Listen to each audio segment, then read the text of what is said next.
Hey guys, welcome back to the channel. It's Jeff, and in this video we are working on the C4, and I want to start by cleaning up this fuel door and fuel cap area.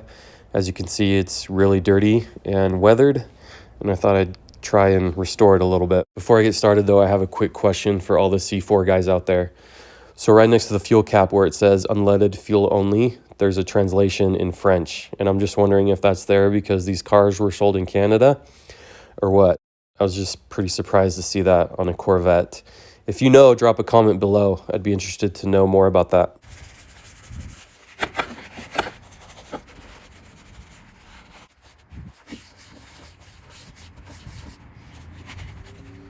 All right, so it's all clean now and looks a lot better. And I'm gonna apply some Armor All or dressing to see if I can make it look even better. All right, so the dressing's been applied and I think it cleaned up pretty good. All right, you guys, I'm sitting here in the C4. It's been a while since the car has ran, so I thought I'd start it up today, let it run, and get up to operating temperature. So while I do that, I thought I'd go over a couple of quick fixes I was able to do on the car. I didn't film these just because there wasn't much to see. They were just really quick and easy. But I just wanted to tell you about them real quick in case anyone else out there is having similar issues. So the first one I want to talk about is the horn. When I got the car, the horn wouldn't work. It didn't matter how hard I pushed the horn button, it just wouldn't work. So I was trying to troubleshoot it. I ended up taking this cap off, and let me take it off real quick right now and I'll show you what I found. So there's two metal tangs, one right here and one right here. And these were just bent outward a little too much. They weren't making good contact with the back of the horn button. So all I did was just bend them inwards just a touch and put the horn button back on, and it worked great. So I was pleasantly surprised that it was such an easy fix. Again, you know, I was just kind of messing with it one day. I didn't film anything. There wasn't much to see, but it works great now. You gotta love easy fixes like that. So if you're having a similar issue with a horn not working on your C4, try that and see if it works. Now, the other thing I wanted to talk about was the parking brake. So when I test drove the car, the owner told me not to use the parking brake because it would get stuck. And so what I've been doing is using it to see if I can get it stuck to troubleshoot it, but it's been working fine. And I'm wondering if he just didn't know how the e-brake works. So on C4s, the parking brake is down here in the footwell next to the driver's seat. And you know, you pull the brake up and then you're able to just push it back down, and you can see the light came on. And I'm wondering if, again, you know, if he just didn't know how it works, if he didn't know that it lays down like that and it just kind of goes up and down freely. To disengage it, you just kind of push the button and pull it back a little bit, and it disengages and goes back down, and the light's off.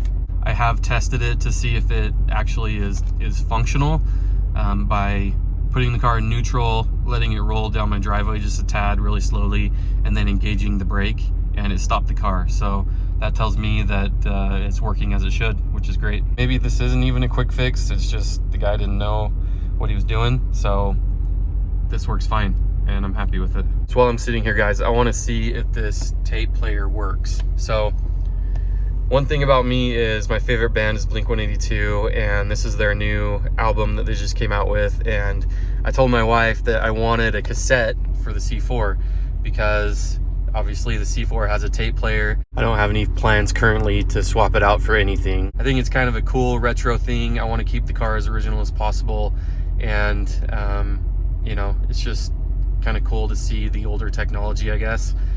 And so she got me this tape, and I want to throw it in and see if it works. I'm not going to turn it up too loud just because I don't want to have any copyright issues, but let's see what it does.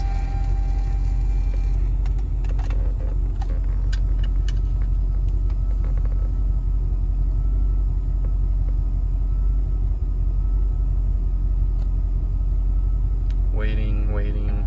Oh. Nice, it works.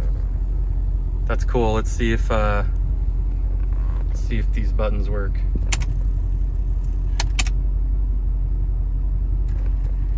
Yep. Fast forward, rewind works. I'm not sure what this search is, but eject works. Awesome. I don't think I've owned a cassette since I was like 10 years old, so I think I just aged myself with that comment, but this is pretty cool. I'm trying to embrace the old school-ness of the car. What I want to work on now is the washer fluid pump. So this is something that has never worked since I've had the car. And when I push the button, the wipers will come on, but no fluid will come out. I've made sure that there's no blockages in any of the lines, and I've noticed that when I push the button, the pump will not buzz or engage or make any kind of noise. So that leads me to believe that the pump is toast and it needs to be replaced. Here's a look at the new pump I got from AutoZone. It was only like 15 bucks, so pretty cheap, and hopefully it will resolve the problem. All right, guys, I've started to take things apart, and I feel like I'm losing the battle here, as you can tell by my glove. But let me walk you through what I've done so far. It's pretty tight quarters in here, but essentially this panel comes off, and it's held in by a screw here. And then in the wheel well here, there's 3 of them. So I removed these right there. And then there's one underneath that's holding it in. Let me show you real quick.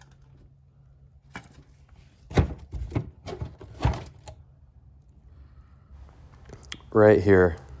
And as you can tell, that's a fun one. So I've removed all the screws with the exception of that bottom one. I've just loosened that one. And the panel doesn't want to seem to come off, so I'm just going to let it hang there loosely. I don't want to force it. So I have the reservoir out, and I want to show you where the mounting screws or holes are for that. So right here where my light is, there are 2.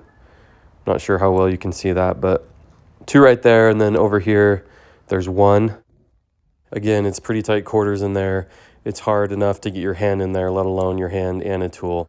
Here's a look at the harness for the washer pump, and it looks really dirty. So this may be a contributing factor to why the pump isn't working. So I have the reservoir out, and I've drained the washer fluid, as you can see here. And let's go over here and take a look at what we have. Here's a look at the washer fluid reservoir. It's got this little boot covering the motor. And inside the reservoir, there is a little filter, and that screws on to the motor.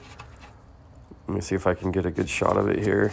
Okay, sorry, I wasn't able to get a good shot, but here's everything disassembled.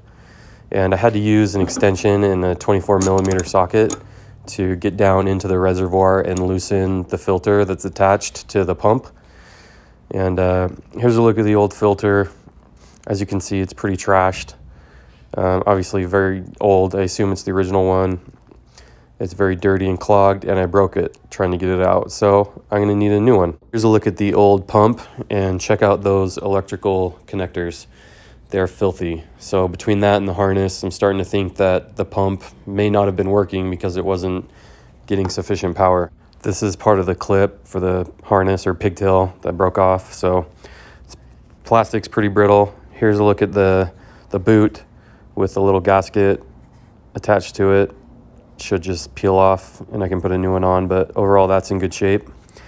And so I'll get a new filter on the way, and obviously I have to stop for a little bit until it gets here, but the good news is that a few days for me is a couple seconds for you. All right, guys, so the new filter has arrived, and I paid about 15 bucks for it from Eckler's Corvette. And I probably overpaid. I didn't really shop around to see if there's anything cheaper, but it's here, and I think we're ready to reassemble. So I've got everything put back together. So in order to get the filter back into the reservoir and screwed onto the pump, I ended up using this socket and a couple of long extensions, and just put the filter in the socket and turned the reservoir upside down and just kind of fished it up to where the opening is, and then aligned the holes and just screwed on the pump. So before I put everything back in the car, I want to clean this pigtail with some electrical cleaner because it's pretty bad. All right, the pigtail is all clean and it looks much better. So when you're working on cars, it's always interesting to see what's lurking down in the depths of the engine bay. So I found this hose clamp underneath the reservoir. So I'm going to try and figure out where this goes. All right, so we're back in the engine bay with the reservoir. I'm not going to mount it where it goes, just because I want to test the pump to make sure it works first. So I have the washer fluid hose hooked up to the pump as well as the pigtail. It's just hard to see because of that rubber boot. And I also added some washer fluid to the reservoir, and I don't see any leaks. So I think we're ready to test it out.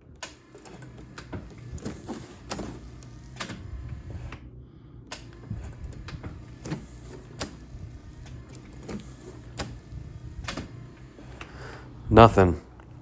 Dang it. All right, so I checked and rechecked a few things, and let's try it again.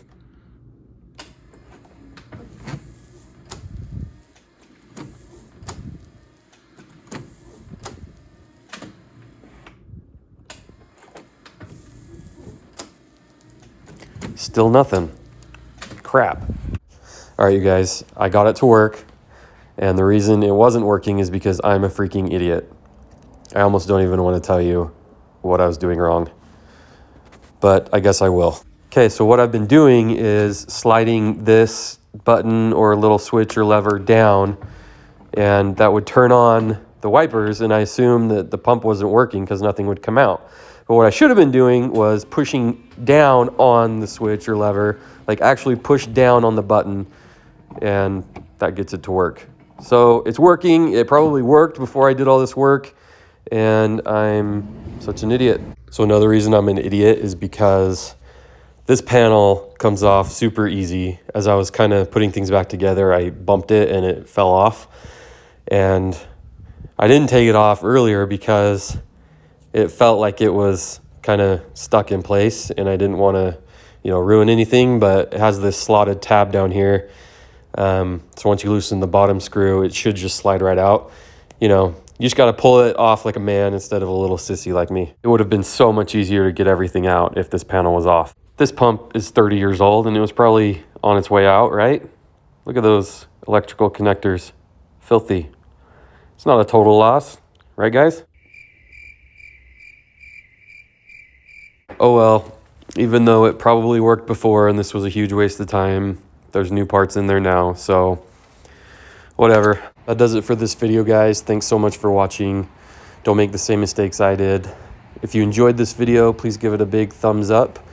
And there's a lot more content coming on this C4, so be sure to subscribe to the channel so you don't miss out on any of that.